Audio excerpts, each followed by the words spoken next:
So do you have the presentation? Yes, can you see it? Yes, okay.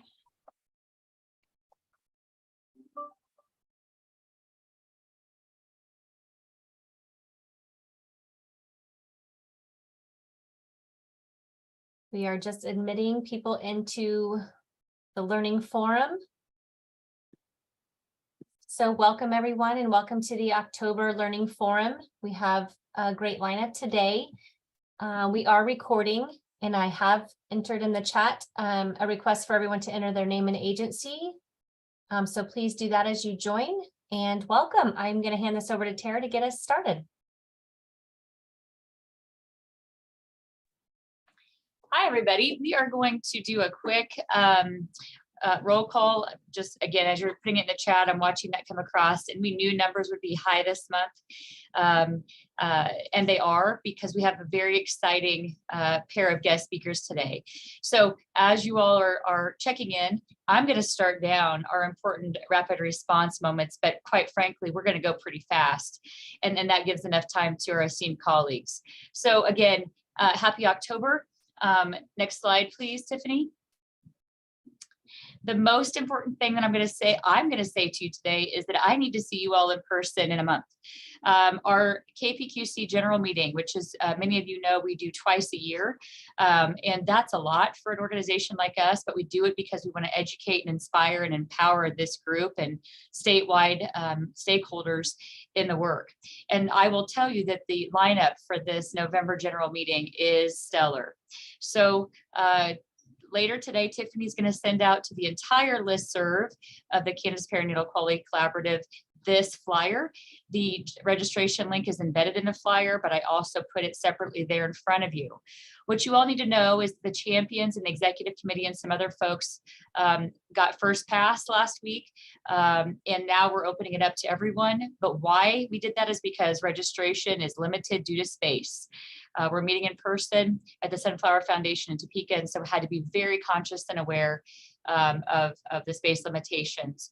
I don't think we'll have an issue, but at the same time, please be aware that you need to register pretty soon, pretty fast once you get that link. Share it out with your colleagues, invite a friend, and we look forward to seeing you in person on the 15th with more information to come. Next slide. I get really excited when I accidentally hear about some of you doing great work in the state related to this work and your own at the local level. Right in front of you are two of our fourth trimester champions. Dr. Mancinelli is from KU and Trisha Rausch from Advent Health Shawnee Mission, who, again, you can read these articles. It'll be embedded in the links that go out to you. But these two women are separately together in their community, but also statewide, leading the charge to uncover and unearth new ways to take care of families in our state. Having gotten to know both of these women through my linkages, I'm not certainly the champion. I'm really just getting to meet the champions. And these two women are classic examples of outside the box thinkers who care so much that they wanted to unearth or undo what we thought was previously good enough. And they were noted in their local community. And I certainly wanted to share a congratulations on our end and encourage you all to connect with them if you have questions. Next slide. This is late breaking news. 10 minutes ago, I received an email from a group that I've been working with for almost 2 years to get enrolled, and the email arrived. Ascension Via Christi in Manhattan just enrolled in fourth trimester. These guys are right next door to me and do phenomenal work with their women, families, babies, and regionally with our military installation very close between us. We're thrilled to have you, Ascension Via Christi, and so happy that you're enrolled. Next slide. Another champion, Carrie Smith out of Advent Health Shawnee Mission. That place is, they are powerhouses for looking for local and national and state data and reminding me of what they're doing that can help the state and asking for more help to come into their community. Carrie Smith sent me this, a data find. This is a CDC report put out on maternal health. You can see the title there, Outcomes Worsened and Disparities Persisted During the Pandemic. I will tell you, I have looked at this article no less than 3 times. with really up-to-date information that talks about maternal death, maternal morbidities surrounding lots and lots of outcomes measurements, but specifically the deep dive into COVID and the direct relationship to morbidity and mortality and COVID statistics. It's a great, powerful read. Next slide. This is also part of it, which again, I'm pulling these out. You'll see them in the slide deck, but in the article, all the things that we're working on in Kansas are not getting better nationwide, but we're certainly working hard on it. So again, make connections, see what the data says, and help me decide where we're going next. Because if there was ever a more obvious moment that we've got work to do, this article brought it home for me. Thanks, Carrie, on that one. You all received, those of you that are champions, received a fourth trimester site progress report. The one in front of you is from Newman Regional Health. With their permission, I'm sharing it with you. Again, I sent all 29 sites a progress report on all of the projects under fourth trimester initiative, because I know there are many of them, and I didn't want you all lost in the process and the progress of your QI. So each of you look at those. If it's confusing or doesn't make sense, or you're not sure where to go next, please get in contact with me and we're going to move forward together. But most of you are fast track, rocking and rolling, and ready for the next thing to make your hospital and your birth setting a better postpartum place. Next slide. This is a reminder for me to tell you all that our KFMC colleagues, Tiffany included, will be sending an email out to all the champions, finding out what your EMR or EHR use is in your facility. Why are we doing that? We're doing that so we can help you all collect data to be able to submit it as we head into 2023 data collection in a much more streamlined process. So be looking for that information or that email. Please respond back to those folks from KFMC as soon as possible. QHI, again, this is part of our data collection piece. So we can keep track of everybody's at where we're going in a very streamlined QI way. The folks that have completed QHI documents as of last Friday are in front of you. If you have questions about where you are in that process, I know Stuart and Sally sent out emails to the champions to update you all and to request the documents from those of you that haven't. Again, contact Stuart or myself if you have questions. Next slide. Kansas Birth Equity Network training. You've got until next Monday, champions, to finish that up. Again, we all know that have been through that training how wonderful this Birth Equity Network starter training is for all of the champions. We will be laying out at the general meeting next steps to take that to all facilities, all staff, and statewide. But we need the champions to do that before we can continue the process forward. And birth equity. Those of you that have finished the Kansas Birth Equity Network training. Some were invited to a conversation regarding March of Dimes collaboration that we've now embarked on. Both state and national March of Dimes have a phenomenal birth equity training series that they have brought to Kansas called the Maternal Health Care Project. For those of you that were involved in those conversations, we hope to hear from you. This will take Kansas to the next step. You'll be piloting this project and birth equity. We're going to take another step forward in Kansas. And I'm impressed by what we're doing. Next slide. Hayes Med, next Friday actually is their big Women's Health Symposium. That QR code and how to get registered, well, again, will be in your slide deck. We encourage you to jump on that. It's a phenomenal conference. Next slide. And then a reminder from our maternal mental health team, the KCC crew, that they're going to be holding TA workshops for the entire fourth trimester cohort. So not just the few that were the TA sites initially, but all of you who are champions and facilities that are enrolled are now getting free maternal mental health QI process at your facility for free. So there's the save the date, and more information will be coming from them directly to you. And keep in mind that this is at your own pace, but we want to see the entire state improve maternal mental health through combined collaborative effort. Next slide. And this is one of those drill down deep dives that the KCC team did.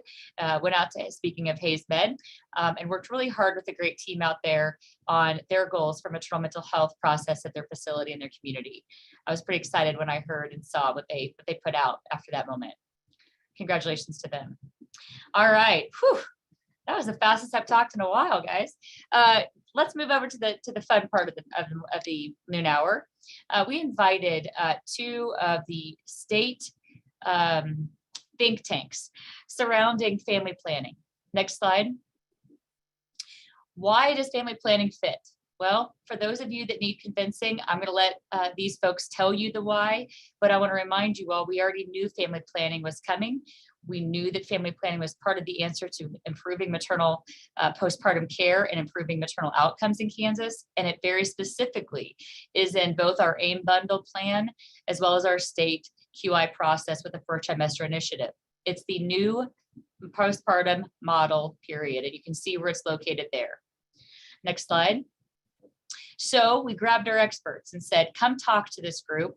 Tell us why immediate postpartum birth control and family planning should fit in this process, why it's important, and what the heck it is.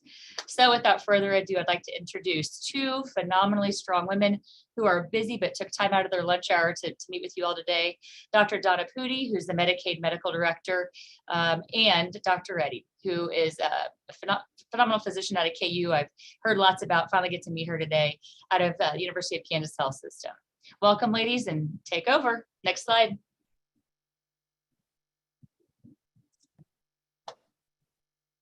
Thank you very much, Tara. We'll get started. I'm gonna have Dr. Reddy kind of kick it off here for just the opening and the objective slide, and then we'll kind of trade off back and forth. But thank you for joining us for this conversation. Yes, thank you so much for inviting us, Tara. Nice to see all the good work that's being done. So today, of course, for this lunch hour, we're gonna just focus on some postpartum contraception type things, and also kind of see how it fits into our system statewide. Dr. Donna Pudi is gonna, kind of give us a little bit of overview of how it fits in making it more practical about how to implement it. So the main objectives is just kind of understand the reasons why we should adopt the immediate postpartum contraception, and provide some knowledge and tools to improve those practices around the state. We describe briefly like the current available LARC methods, and then review some of the billing, coding, and reimbursement for the postpartum LARC. Can you next slide? And then I'll have, get it over to Dr. Donna Pudi for next few slides.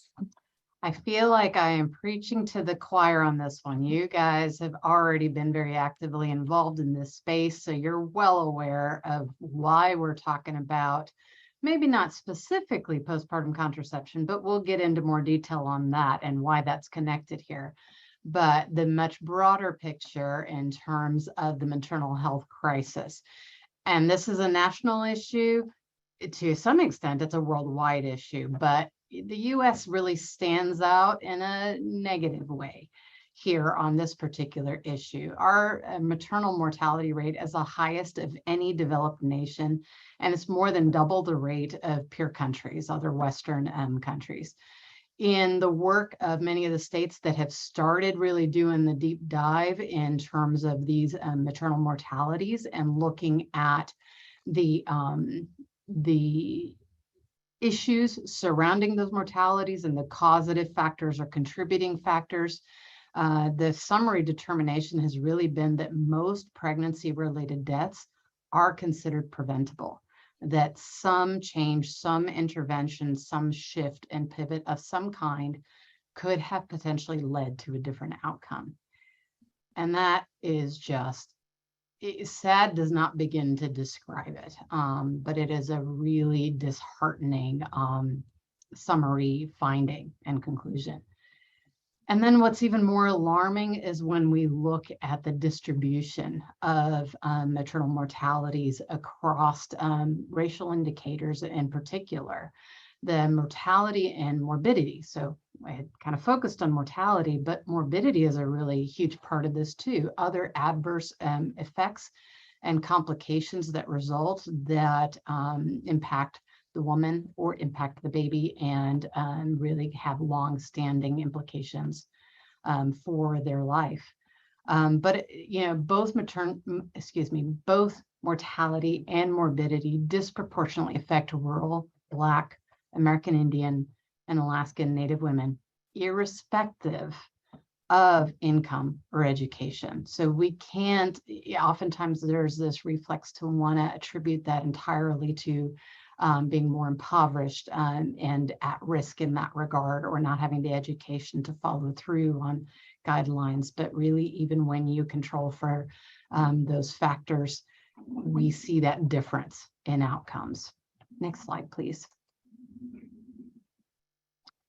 So this is a little bit of a busy slide, but I wanted to give you a few statistics that I think are pretty striking to help drive the scale of this home. 80% of pregnancy-related deaths were pre or postpartum. So even though the delivery part may seem like the highest risk portion of the journey, 80% are actually occurring during the prepartum phase or during the postpartum phase. 30% of those occurred before delivery. So the vast majority of pregnancy-related deaths happened in that postpartum period. The timing of when those deaths occurred is pretty highly correlated to some of the different categories of contributing factors. In that first week, 18.6%, based on the study that you see noted there, were what occurred in that first week.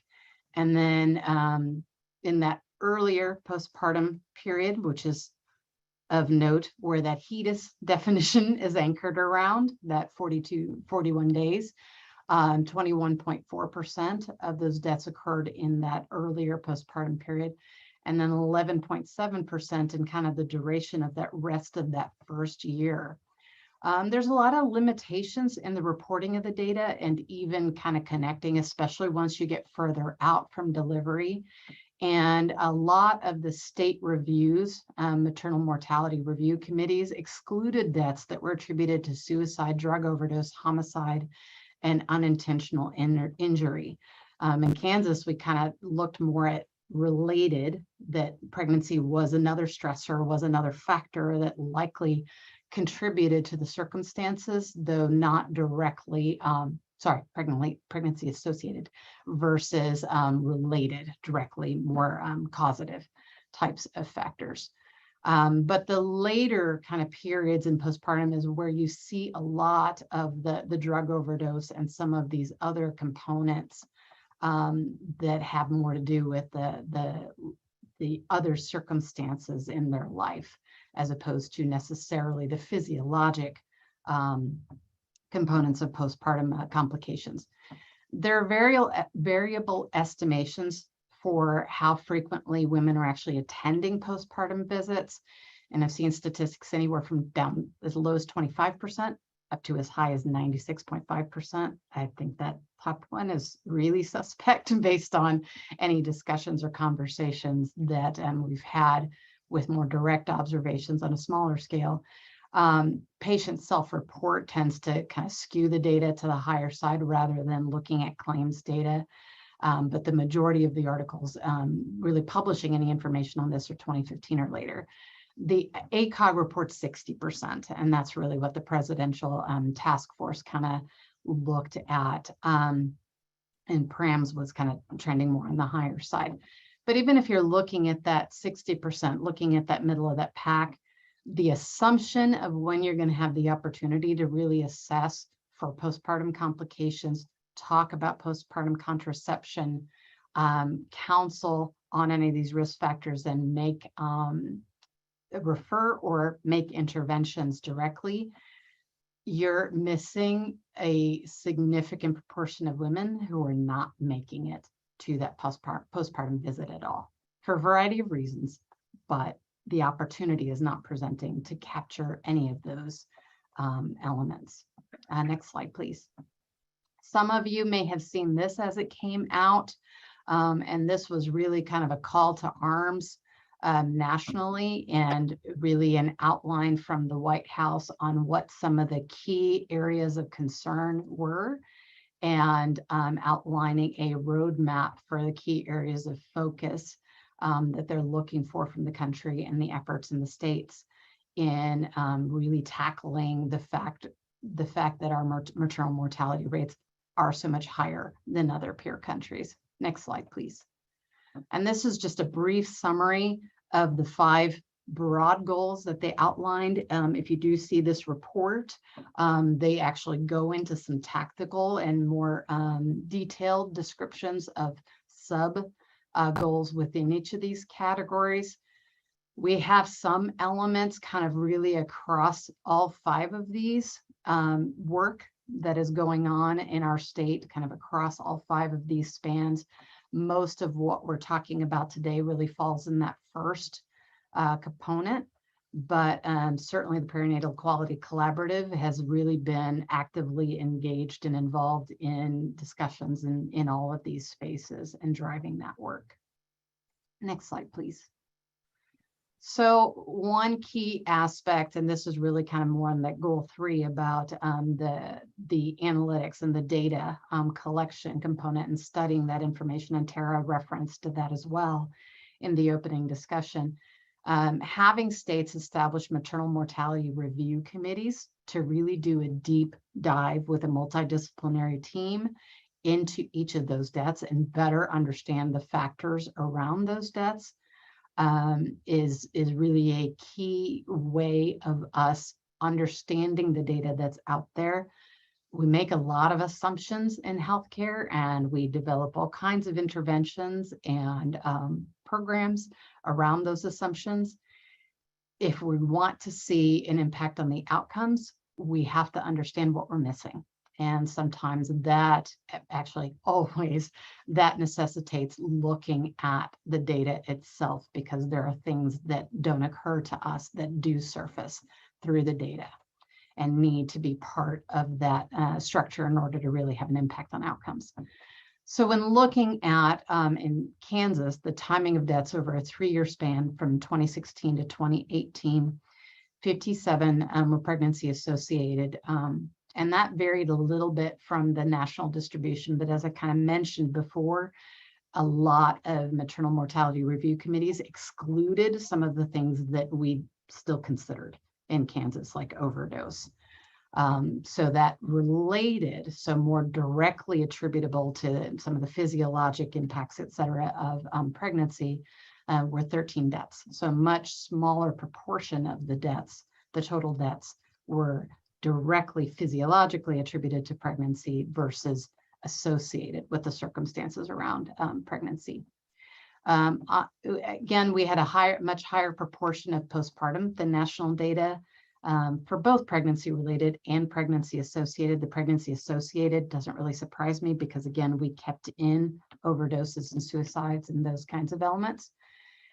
For pregnancy associated, we had 47% that occurred after that 43 days to the 1 year postpartum.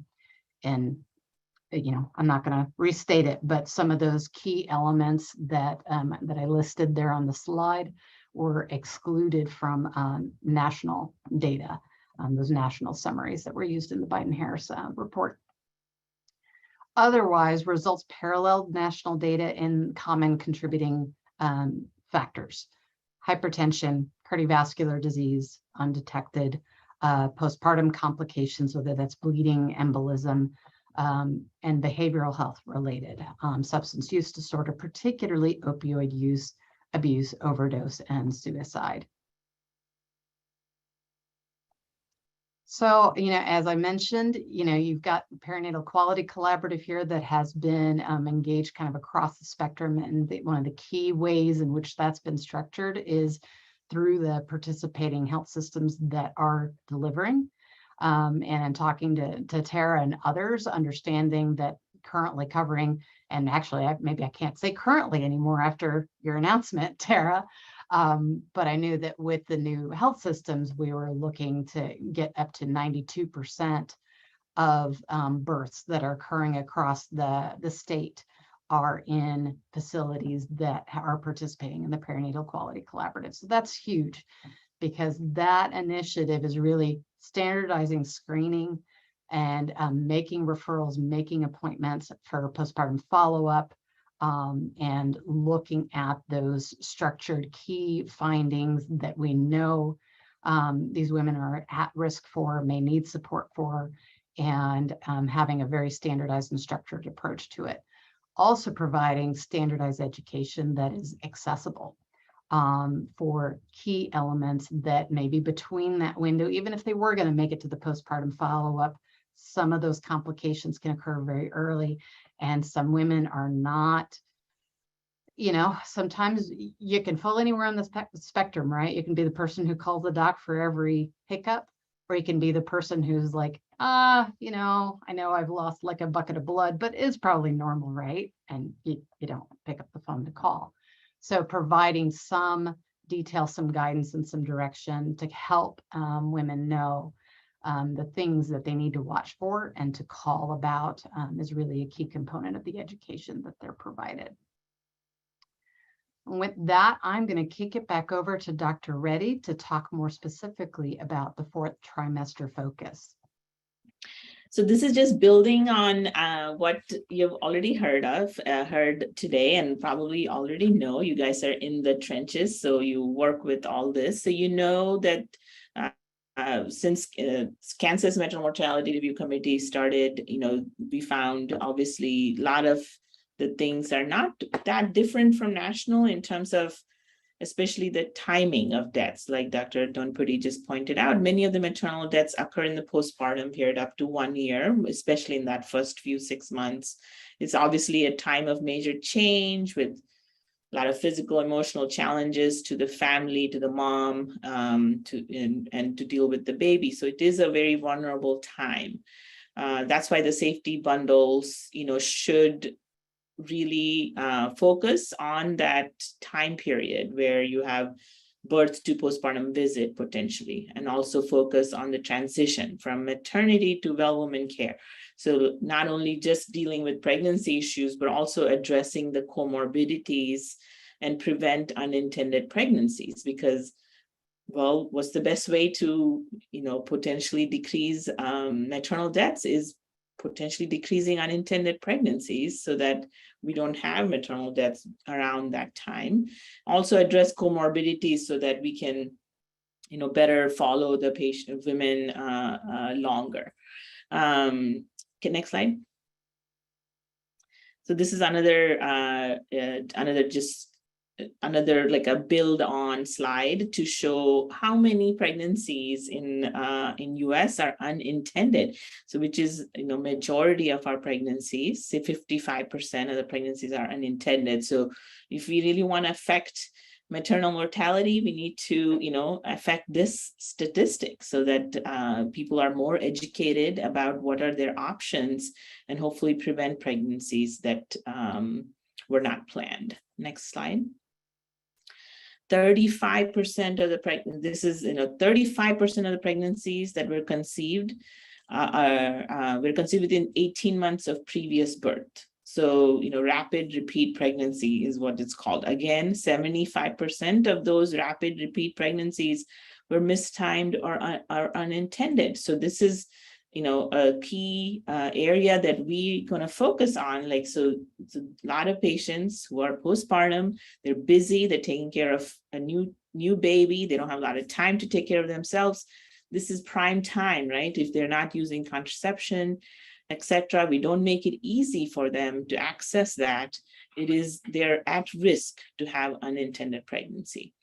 We also know the LARC users, the long-acting reversible contraception users, are 4 times likely to have optimal birth interval compared to women who use lesser effective methods. So this is why I think, you can see a lot of the national pushes for people to advocate LARC because they're safe, they're long-acting, they take a lot of the human error out of the picture, and it promotes overall good health.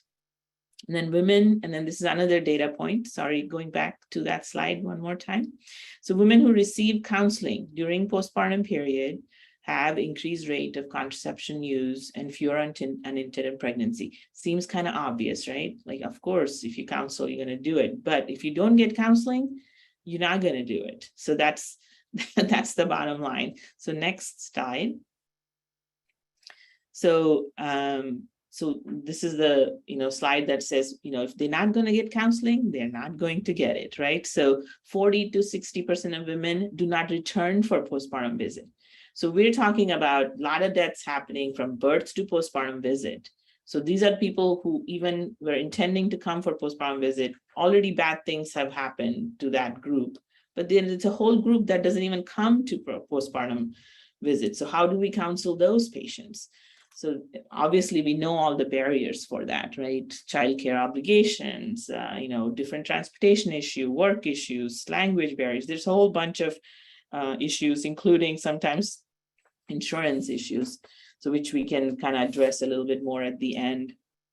And then, the thing that we all know, all of us who see postpartum patients, when we ask about sexual activity, we all tell them not to have sexual activity for 6 weeks, post-delivery, but over 50% of women report unprotected intercourse before that visit. So, we're missing an opportunity if we're not counseling them earlier for contraception. So this is where we talk about contraception in the immediate postpartum period.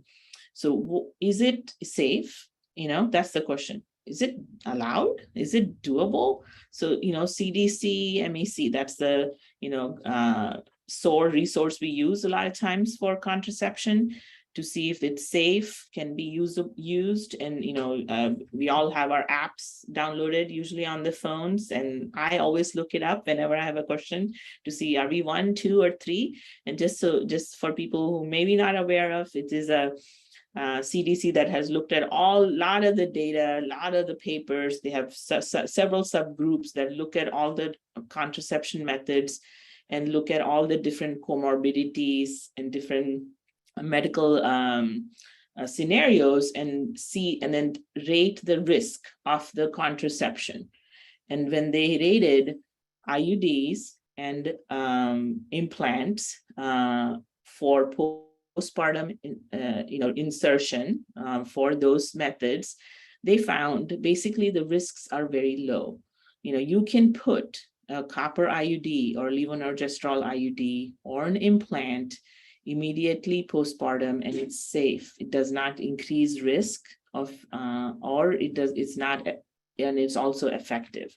So you can see the risk based on when it is inserted. For example, you can see the first line for copper IUD and levonorgestrel, less than 10 minutes after placental delivery is 1 or 2, and 1 or 2 is considered safe. 3 is considered potentially think about it before doing, so it has some risks involved with it.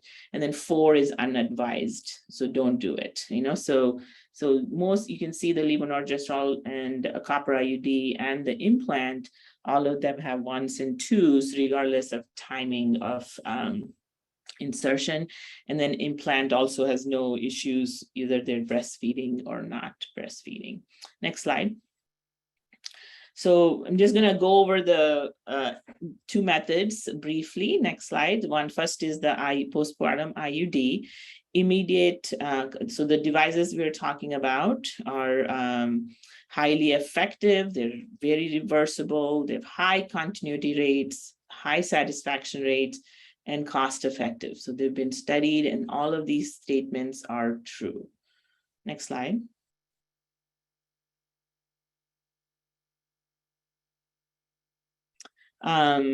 So little bit of a definitions, because I think postpartum insertions, sometimes it was new for me too when we started. And then, you have, I divide them into 2 groups. One is postpartum insertion, and other is the interval insertion.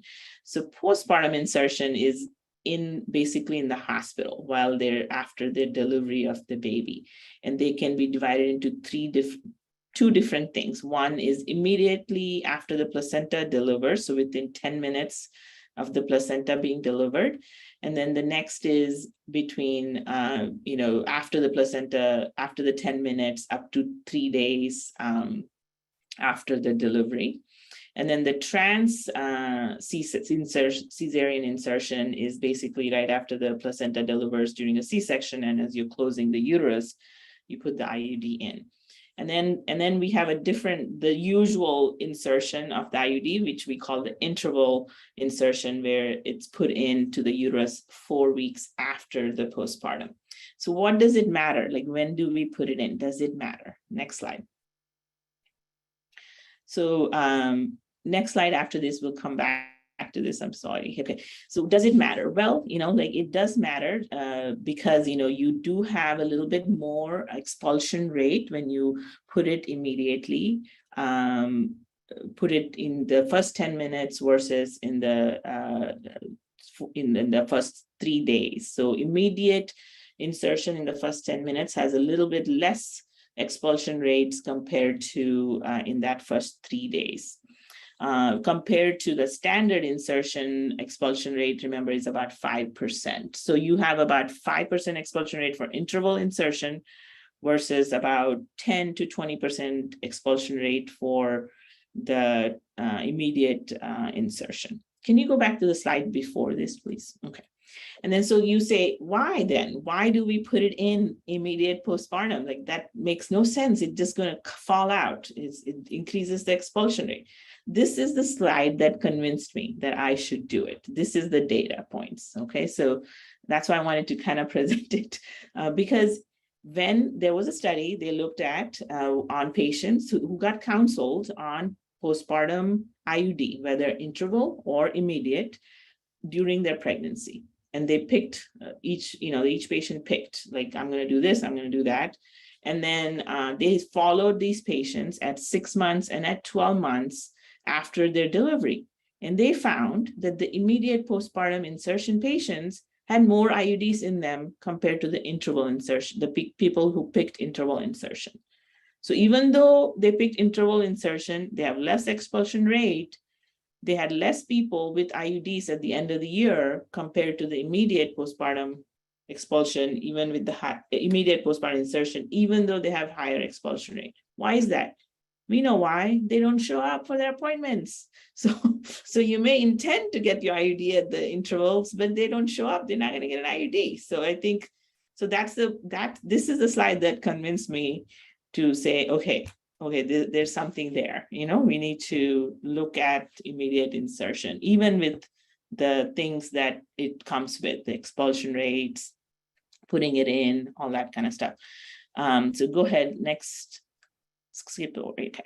So people always worry about breastfeeding and, contraception, like, is it going to affect anything?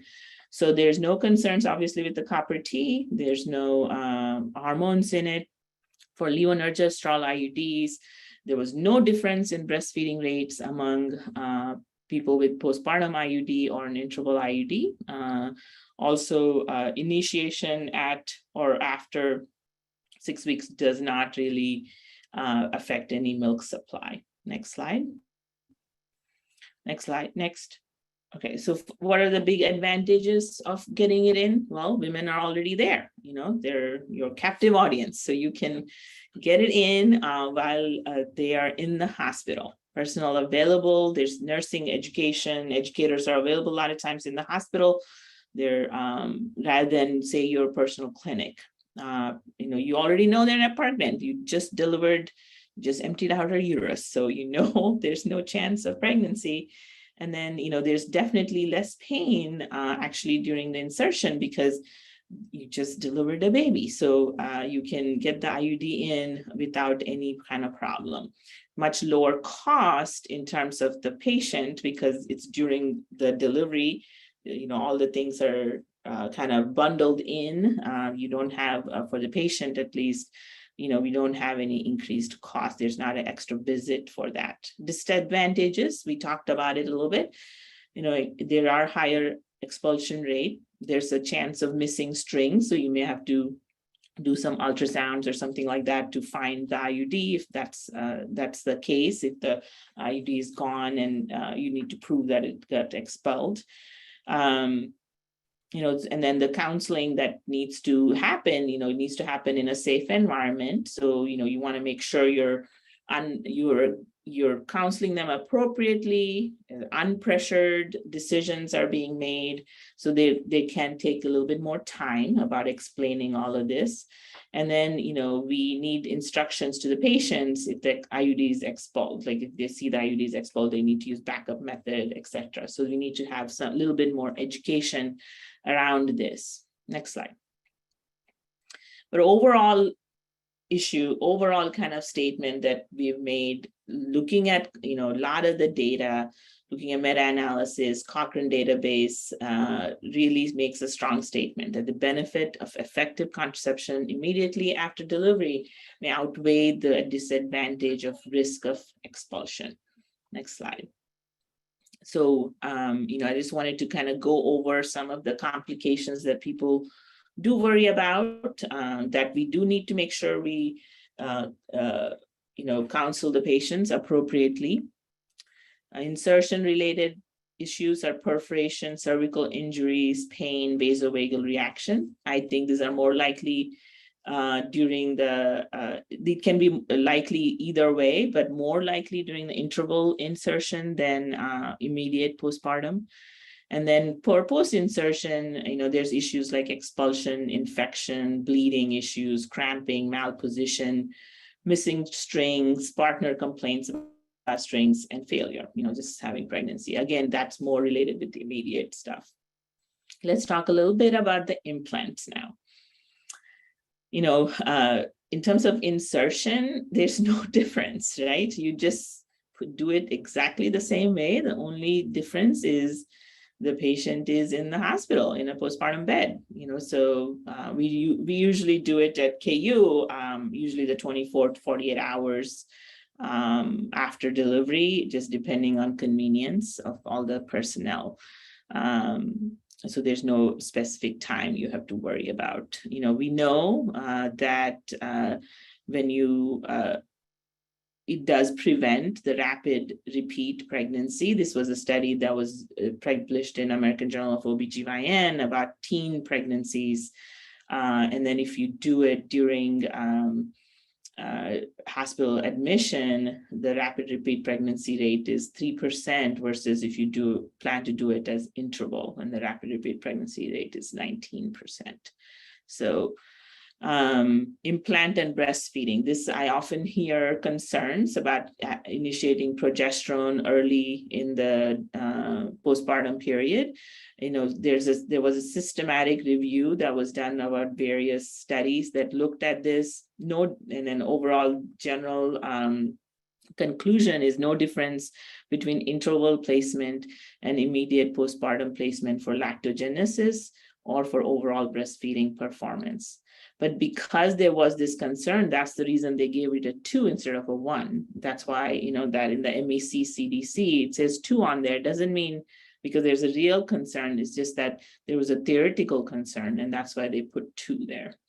Randomized trial of immediate postpartum implant versus nothing did not impact the milk production or newborn milk intake. There was no difference in breastfeeding rate through 6 months postpartum. So really, we can reassure patients that it's okay to do the implant immediately after, in the first 1 or 2 days after delivery. So how do we get started? You guys are champions of the postpartum trimester initiative. How do we go about initiating it? It was a process in KU. We've been doing it for the last 3-4 years or so.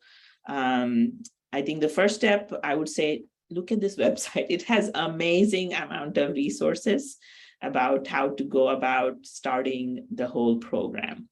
Next slide. It needs people, right? It needs champions. I think these were all the steps. I won't say that we took every single step here, but there were a lot of, main things that we followed at KU that really worked for us. I think the main thing was to identify project champions. So an OBGYN, nursing champion, you need pharmacy included in there. You need some billing, reimbursement kind of people like that taught as providers what to put in there so that we can provide, all the information they need for billing. And then we assembled, that team there, then created awareness about the program, did some education, provided clinical evidence to the providers. Like I said, the things that convinced me, okay, I can consider this to doing it, and making sure this is disseminated among the whole department and across departments to different people who touch the maternal health. Next slide, please. And then we, had to create some policies and guidelines and protocols. So like a lot of it was created by our small group and then disseminated across the department and the labor and delivery unit, postpartum unit. We did the training, insertion training, and some didactics, just so, we had a big uterus, like a model, just making sure how we put it in with the hand or put it in with the ring forceps, or use the, inserter that comes with the package. You can use that to insert if you want. So we kind of went through the training, went through the process of P&T committee. We had to present the evidence in the P&T committee about why it's important. We focused it more on maternal health and maternal morbidity prevention and the clinical evidence, why it's safe and why the device should be on formulary in the hospital. And it actually went through the P&T committee without any problems. So that got approved, and orders from the vendors and they were purchasing were done. We talked to our billers, the clinic billers, to make sure, like, what do we mark on our procedure codes and things like that. So they told us what to do. And then we had our EMR group, the IT group, also tell us what to document on our procedure notes. It's basically the same procedure note we would put in the clinic, but it's just put inside a delivery note. So we have a delivery note, and underneath which is IUDs inserted post-placental or something like that. So it's all inside the note, and instead of on the procedures, when we say spontaneous vaginal delivery, we'll just add IUD insertion. So basically it was just kind of making it all part of a process. So it's easy. And we also made it as easy as possible by having the inventory of the medication in the labor and delivery, so they could access it easily. If the patient says, I have a Mirena, it's identified on our labor and delivery board where all the patients are written, and we follow their labor along. So we created a column there. This person needs an IUD. So we know not to forget, because it's 10 minutes after placental delivery. That's our goal. So we want to make sure the IUD is there, ready to go before. Next slide. And then, this is where we are right now at KU, is the implementation and sustainability. We always have education refreshers. We had to obviously teach people who are already there. So this was a few months process where we got everybody, all the education protocols all done, but now it's part of an orientation for all the new hires that this is what we do. So it's actually much more easier to implement. And then like we had to create a few, do a little bit of troubleshooting whenever we had issues about things like storage issues and device flow. The hospital actually talked to the companies, and they got a better deal with Liletta versus a Mirena. So we have to now put a Liletta in instead of a Mirena. But those are all smaller things that we had to deal with. But overall going okay. Next slide.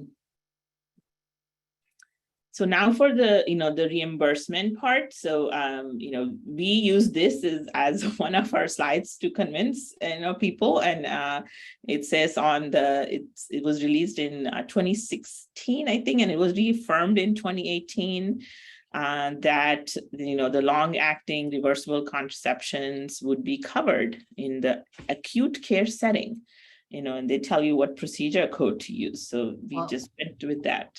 And if I can interrupt briefly, just want to clarify that the placement of long-acting reversible contraception would be covered in the acute care setting. Mm-hmm. So yeah, that's right. So this is the procedure code, not the charge of the device. So our hospital never asked for the other part. So I think they got a deal with Liletta. I'm not sure how they covered the actual cost of the IUD, but I think Dr. Donapudi will elucidate us a little bit more on that part. Next slide. So these are the procedure codes we use when we're putting the Mirenas or the implants, or the, I'm sorry, not Mirena anymore, the Liletta or the Nexplanon or the Paragard. So, you know, the way doctors work or the providers work, we only know about billing issues when somebody calls us back and say, hey, why did you do this wrong? And, you know, I've never gotten called. So I think we're doing something right about the actual billing part of it. Next slide. So I think that's back to you, Dr. Dunphy. Yeah. So why am I part of this conversation today, other than the fact that just interested and, you know, totally on the same page with you guys in terms of wanting to see this work move forward? Medicaid. So 40% of all births in the US are covered by Medicaid. So changes that we make from a Medicaid policy, changes in practice that we have specifically for this at-risk population, have huge impacts in terms of the proportion of births that it actually influences and makes a difference on. Most of these folks do have barriers to equitable access to early and consistent prenatal care, as well as postpartum care. And then they have all kinds of social determinants of health factors that also contribute to poorer outcomes. You know, it's interesting, and I learned as I came onto the Medicaid program that a lot of the public grant programs that function in this space for moms and family planning and early childhood are rooted in the fact that they identified that the most consistent predictor of poverty was access to contraception. And that's why really one of the first public grant programs was targeted around family planning. So that's it. You know, I think Dr. Reddy made reference to the fact of the unplanned and mistimed and unwanted pregnancies, and how often that can happen really even in that very quick first year period in terms of early repeat pregnancies. So that's why this conversation is so important in terms of that early conversation for long-acting reversible contraception in the immediate postpartum. Next slide, please. So what are we trying to do as a Medicaid program to help and to at least not present barriers and hopefully facilitate moving this work forward? Dr. Reddy already referenced the second bullet point here, that the insertion codes are already covered currently even in the acute care setting and have been for some time. And while Dr. Reddy and their group did not see any friction really with KU in terms of concerns about device costs, our assumption was that most smaller health systems with maybe less of a public health focus and funding as well may have more concerns about the idea of DRG payment when you have a device that may cost $1,000. So that's $1,000 less dollars that they'd be getting with this if they had the same DRG payment with or without placement of the device. And what we did not want to see were health systems that presented barriers to clinicians who understood the importance of this initiative and effort and were ready to kind of help move this forward. We didn't want to see that be a friction point that impeded that. Now, whether KU recognized that, whether they got such a good price that it was just a non-concern, or whether that has just not been a major concern for them, I can't speak to that. I don't have direct feedback from health systems that have said that they wouldn't support it, but we did not want that to be an impediment. So what we have done is we have submitted an application to CMS, what we call a state plan amendment that carves out the price of the long-acting reversible contraception from the DRG. So we're still awaiting a response from CMS on that, but we've asked for a scheduled go live of January 1st. So if that comes through, basically at that point, that device would be reimbursed separately at cost. So it does not serve as a financial disincentive for health systems. Hopefully that made sense. I'm happy to take questions on that if there were any, if I didn't articulate that clearly. Next slide, please. And then, oops, sorry. Can you go back? Yep. So overall, we're really trying to reduce or eliminate financial barriers to accessing optimal quality care. One other element that we're looking at is carving out postpartum visits from global billing. Right now, it's difficult to have a line of sight, and we don't have a line of sight until that global bill is billed sometime later. So in terms of looking at the quality of care, opportunities for systems improvement, process improvement, interventions, it's not real time. So the first thing is you have to measure the data. You have to be able to see and have a line of sight with a quick feedback loop in order to be able to understand where those opportunities exist to improve those outcomes. So we're looking at that. That one's complicated, and I won't get into the details of why it's complicated, but especially when you have different models from different payers in that regard. But we are reviewing the potential and the possibility of that. And postpartum extension has already been approved. I think Dr. Reddy made reference to the fact that loss of insurance coverage is one such gap during the postpartum period that can adversely impact maternal outcomes. And we have received approval from the state for extending Medicaid coverage from what it was, which was 60 days, to 12 months postpartum. And also kind of position that from the perspective of it improves pediatric outcomes and them getting their well visits and their vaccinations on time, et cetera. So win-win for the state and from a population health perspective. We'd love to see Medicaid expansion to be able to cover more people who were kind of in the gaps and falling through the gaps. But at this point, we don't have support from the legislature to be able to move forward with that. So that hope and aspiration continues today, and I'm sure it will continue to be battled, and we'll see where it goes. And I will kick it back over to Dr. Reddy for our summary slide so we can wrap up. Yeah, next slide. Well, in summary, it's this restating some of the things we talked about. Postpartum conception counseling, including a discussion of immediate postpartum LARC, should be a routine part of prenatal care. Almost all women are eligible for the immediate postpartum LARC, including the contraceptive implant and the postpartum IUD. I think we were clear on that. An immediate postpartum LARC is safe and effective, and it should be offered to all eligible interested women after childbirth. Okay, those were all kind of statements. I hope you had some points that were helpful. We are both open for questions, and I wanted to thank Dr. French for sharing some of her slides for me. That helped a lot for us too. So any questions?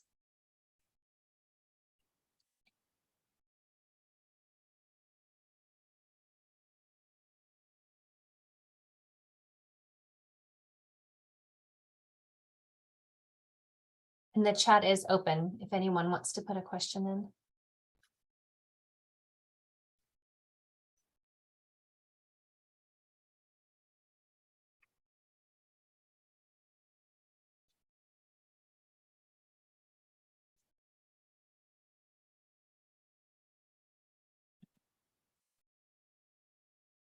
Do we have I think somebody posted something. I can't see it though. It was just a thank you. Oh, And you're very, very welcome. Thank you for Thank joining you. us. Mhm.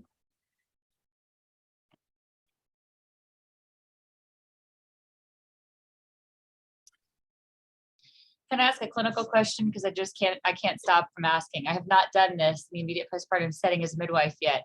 So Sure. for the nurse champions, the provider champions, and the patient advocates on the call today, the context of pain, right? So immediate postpartum, 10 minutes post placenta versus 24 hours postpartum in a vaginal second-degree laceration story.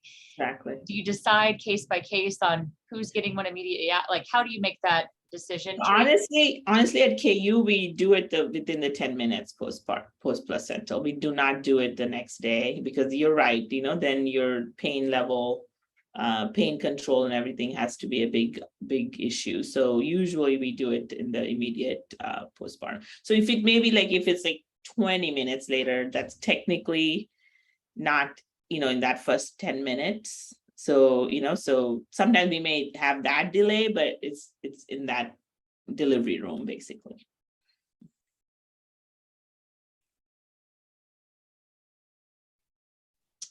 Anybody else with a quick question? And then we're going to finish up. And again, all of these slides will be posted on our website as well as shared out to the collective. But any further questions? And then for everybody that has to jump off, we thank you for joining us today. Thank you. Thank you so much for inviting us.